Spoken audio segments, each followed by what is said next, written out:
All right, I want to kind of settle a great debate, and that is FOMO 3D and P3D a Ponzi scheme? Now, FOMO 3D is absolutely designed to somewhat mimic a Ponzi scheme, hence the website exitscam.me.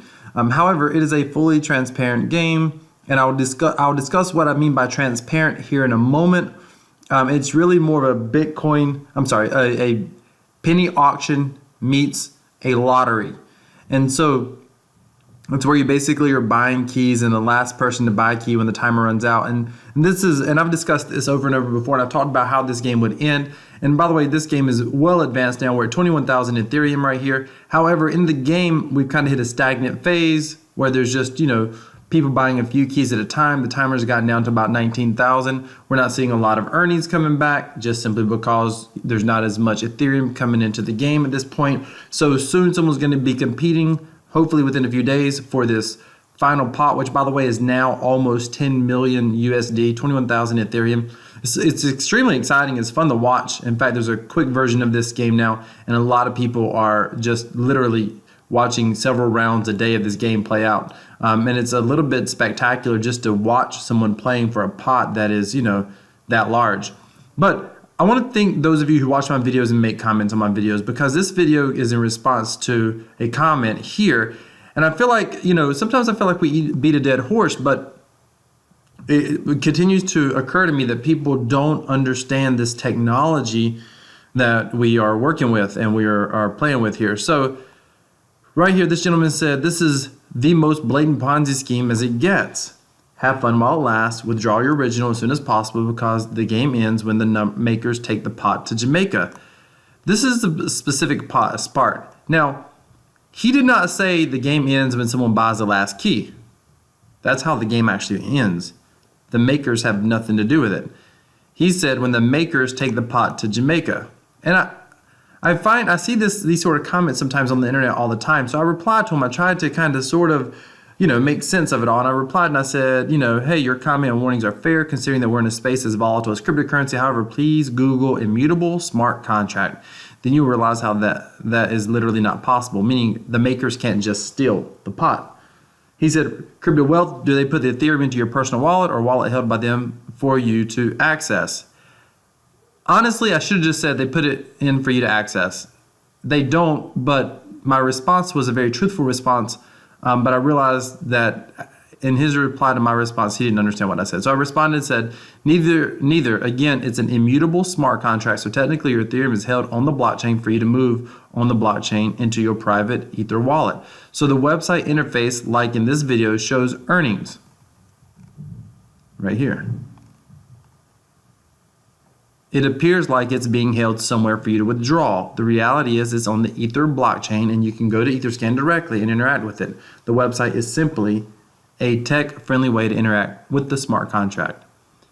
And see, his response clearly shows that he did not have any clue on what I was talking about right here. And it's unfortunate because in this video, I'm going to show you, I'm going to once and for all explain, or I'm going to let another video explain the two best videos I found to explain blockchain and smart contract. He responded, crypto wealth, that's how Ponzi scheme works on people's blind tunnel vision, faith, and greed. Don't say I didn't warn you. Again, my response, I appreciate your warning. I apologize if it's challenging to accept it. It's clear you clearly have a typo. Hang on. I'll change it right here. I apologize if it's challenging. I apologize if it's challenging to accept it. Oh, yeah. It is clear. It is clear you have good intentions, but it's also clear that you don't understand that an open source, transparent, smart contract is the exact opposite of blind tunnel vision. That is the same thing that I was told about Proof of Weak Hands.io by someone who did not understand transparent, open source, smart contracts. With that contract, you can see your money on the blockchain and you can move it on the blockchain at any given time. It's never outside of your control. CR, maybe I should just ask, do you first know what a blockchain is? Know the typo. But anyway, here's a video. And I actually have two videos. And I'm going to do this. Thank you for your comments. You just made my current video that I'm recording now. Check check out my last video uploaded. You are famous. And I'm glad he asked these questions, or she, or whoever it is, because it's important, because people always wonder about, you always get these types of questions when you're in cryptocurrency for people that are learning. The unfortunate thing is whoever it is, CRGA, they talk like they have all this authority and understanding, and they're protecting you against yourself or your bad judgment. But the reality is, you see them talking, you're like, oh, but you just don't get it. So first of all, why am I not worried? If you're wondering, how can I be so sure that they're not, the creators of this game aren't going to take this $1.2 million and run? By the way, it's currently close to $10 million and run. How can I be so sure of that? Well, this is why. It's a smart contract. First, before you understand what a smart contract is, let's talk about what a blockchain is. This is the best video that I found, and I'll try to put this video down in the description so you can watch it on your own, but let's just watch it momentarily. Blockchains are incredibly popular nowadays. But what is a blockchain? How do they work? What problems do they solve? And how can they be used? Like the name indicates, a blockchain is a chain of blocks that contains information. This technique was originally described in 1991 by a group of researchers and was originally intended to timestamp digital documents so that it's not possible to backdate them or to tamper with them, almost like a notary. However, it went by mostly unused until it was adapted by Satoshi Nakamoto in 2009 to create the digital cryptocurrency Bitcoin. Now, a blockchain is a distributed ledger that is completely open to anyone. They have an interesting property. Once some data has been recorded inside a blockchain, it becomes very difficult to change it. So how does that work? Well, let's take a closer look at a block. Each block contains... He said it's very difficult to change it. I just wanted to be clear. With any well-established blockchain, there's no way with current technology to change it at all, as long as it's a very well-established blockchain. Some data, the hash of the block, and the hash of the previous block. The data that is stored inside a block depends on the type of blockchain.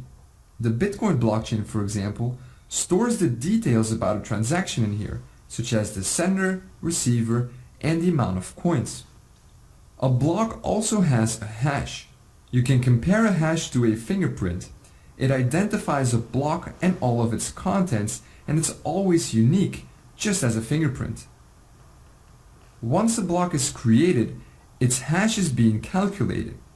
Changing something inside the block will cause the hash to change. So in other words, hashes are very useful when you want to detect changes to blocks. If the fingerprint of a block changes, it no longer is the same block. The third element inside each block is the hash of the previous block. And this effectively creates a chain of blocks, and it's this technique that makes a blockchain so secure. Let's take an example. Here we have a chain of 3 blocks. As you can see, each block has a hash and the hash of the previous block. So block number 3 points to block number 2, and number 2 points to number 1. Now the first block is a bit special. It cannot point to previous blocks because, well, it's the first one. We call this block the Genesis block. Now let's say that you tamper with the second block. This causes the hash of the block to change as well.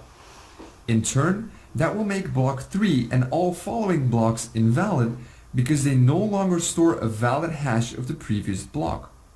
So changing a single block will make all following blocks invalid. But using hashes is not enough to prevent tampering. Computers these days are very fast and can calculate hundreds of thousands of hashes per second. You could effectively tamper with a block and recalculate all the hashes of other blocks to make your blockchain valid again. So to mitigate this, blockchains have something that is called proof of work. It's a mechanism that slows down the creation of new blocks. In Bitcoin's case, it takes about 10 minutes to calculate the required proof of work and add a new block to the chain. This mechanism makes it very hard to tamper with the blocks because if you tamper with one block, you'll need to recalculate the proof of work for all the following blocks. So the security of a blockchain comes from its creative use of hashing and the proof of work mechanism. But there is one more way that blockchains secure themselves, and that is by being distributed. Instead of using a central entity to manage the chain, blockchains use a peer-to-peer network and everyone is allowed to join. When someone joins this network, he gets a full copy of the blockchain. The node can use this to verify that everything is still in order.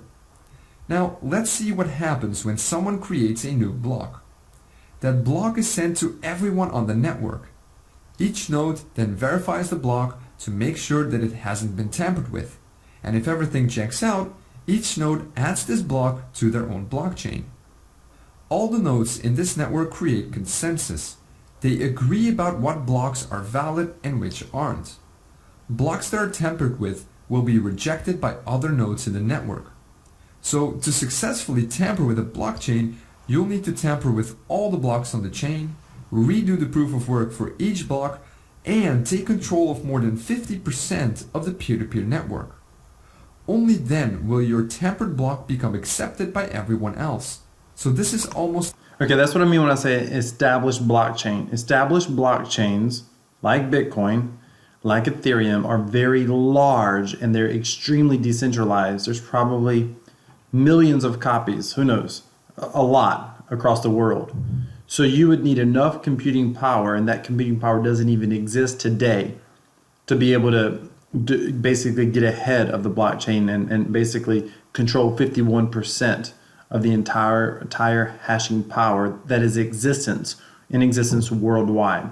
This is what makes a blockchain extremely secure, extremely secure. It's impossible to do. Blockchains are also constantly evolving.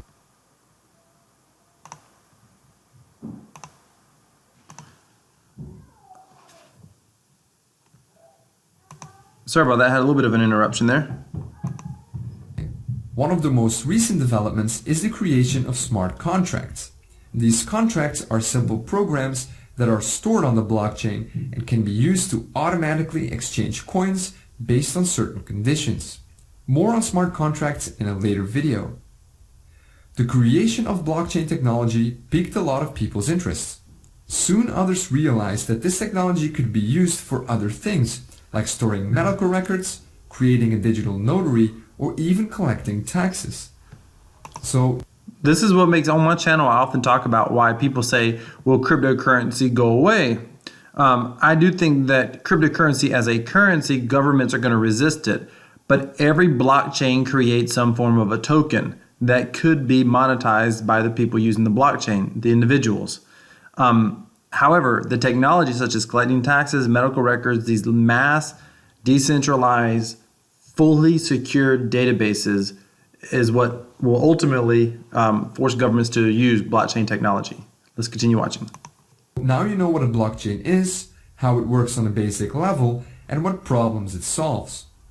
Want to learn how you can implement a simple blockchain in JavaScript? Then check out this video here. Okay. So that's a blockchain. Now let's talk about what is a smart contract. Proof of Weak Hands 3D is a smart contract. FOMO 3D are smart contracts. There's a lot of smart contracts out there. But let's go ahead and watch this video so you can understand why smart contracts are immutable. What does that mean? Stay tuned. Smart contracts are very popular nowadays. But what are they, and what problems do they solve? The term smart contract was first used by Nick Szabo in 1997, long before Bitcoin was created. He is a computer scientist, law scholar, and cryptographer, so I'll spare you his exact words. But in simple terms, he wanted to use a distributed ledger to store contracts. Now, smart contracts are just like contracts in the real world. The only difference is that they are completely digital. In fact, a smart contract is actually a tiny computer program that is stored inside of a blockchain. Let's take a look at an example to understand how smart contracts work. You probably are familiar with Kickstarter, the large fundraising platform. Product teams can go to Kickstarter, create a project, set a funding goal, and start collecting money from others who believe in the idea. Kickstarter is essentially a third party that sits in between product teams and supporters. This means that both of them need to trust Kickstarter to handle their money correctly. If the project gets successfully funded, the project team expects Kickstarter to give them their money. Okay, so this is important. Trusting a third party is required. This is important. So how does a Ponzi scheme typically work? How does any form of corruption work? It's when the third party betrays trust. So Bernie Madoff betrayed trust of his investors. So that's the key here. Smart contracts does not require a third party. Keep watching. On the other hand, supporters want their money to go to the project if it was funded, or to get a refund when it hasn't reached its goals. Both the product team and its supporters have to trust Kickstarter, but with smart contracts, we can build a similar system that doesn't require a third party like Kickstarter. So let's create a smart contract for this.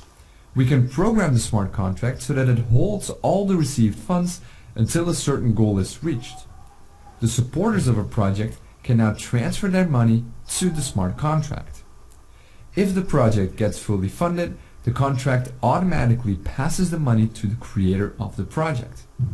And if the project fails to meet these goals, then the money automatically goes back to the supporters. Pretty awesome, right?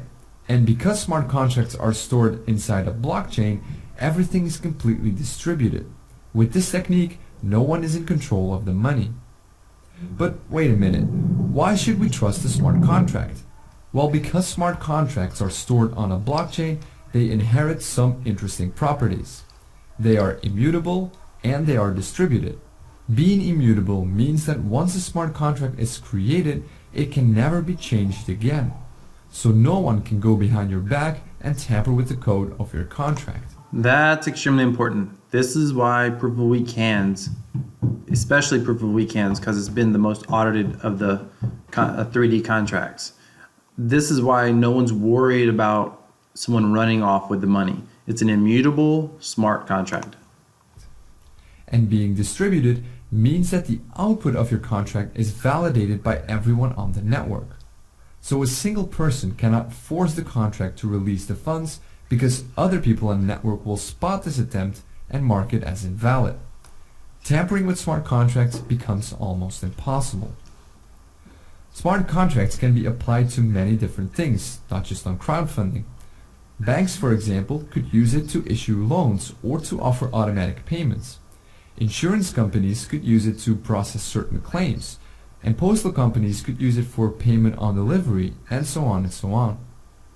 So now you might wonder, where and how can I use smart contracts? Well, right now there are a handful of blockchains who support smart contracts, but the biggest one is Ethereum. It was specifically created and designed to support smart contracts. Smart contracts can be programmed in a special programming language called Solidity. This language was specifically created for Ethereum and uses a syntax that resembles JavaScript. It's also worth noting that Bitcoin also has support for smart contracts, although it's a lot more limited compared to Ethereum. So now you know what smart contracts are and what problems they solve. Okay, so this is important. This is why proof of weak hands, FOMO 3D are smart contracts on the Ethereum blockchain. Exactly what he discussed in this video. So this is why people tend to trust them, because now, with that being said, they have to be secure, etc., etc. Proof of weak hands has been audited ad nauseum. FOMO 3D, some Ethereum developers attempted to crack that. They found one minor technical exploit, which was easy to fix. It wasn't. They actually included that exploit in part of the game as part of what the airdrop. So I just want to say thank you so much to CRGA for causing me to create this video. Now, I don't know if he or she will even watch this video, and it's okay because I know that other viewers of the video may have the same questions. Even people who invest in the P3D tokens or play the FOMO 3D game, I find that even some of them don't fully understand what a blockchain is and what a smart contract is. So hopefully this will be good for the community and getting this info out there. Thank you so much for watching. If you have any questions, please put them down in the comments below. Also, please hit that subscribe button and that bell notification icon. I've been on a roll lately putting out a lot of videos. And I'm really just looking to kind of educate in this space. Anything that attracts people to, buy tokens that on a smart contract or in the cryptocurrency space, or play games, on like FOMO 3D, like this is still very cutting edge technology. Today, without pulling it up right now, I think the price of Ethereum is around $460 per Ethereum. And a buddy of mine said, he's looking to invest and he's got a very technical mind. And he's like, so what's the all-time low? And I was like, $0. And then I replied back and I said, not kidding. Like 2 years ago it was $7. 2006, I think it was $7 a token. So and it's also been as high as $1,500. So it's a very volatile space. It's not a space that everyone should be like investing in, but it is technically a space that is a part of our lives that is not going anywhere and is only going to become more prevalent. So it's so exciting to be a part of this. Thank you so much for watching. By the way, those of you who have been following my YouTube channel for a while, I was over here on the crypto browser. Just a quick heads up. I earn cryptocurrency Bitcoin, fractional Bitcoin Satoshi daily using this browser. And I'll put a link down below. But literally, my referral network is growing. I am mining. In the past couple of days, I've got about $4 total or so, $3.65 in about 6 or 7 days. So not a fortune, but it's a lot of fun and it's totally free and passive. As you can see, I'm an absolute Bitcoin, Ethereum, cryptocurrency, blockchain enthusiast. Thank you so much for watching my channel. Hope you have an incredible day.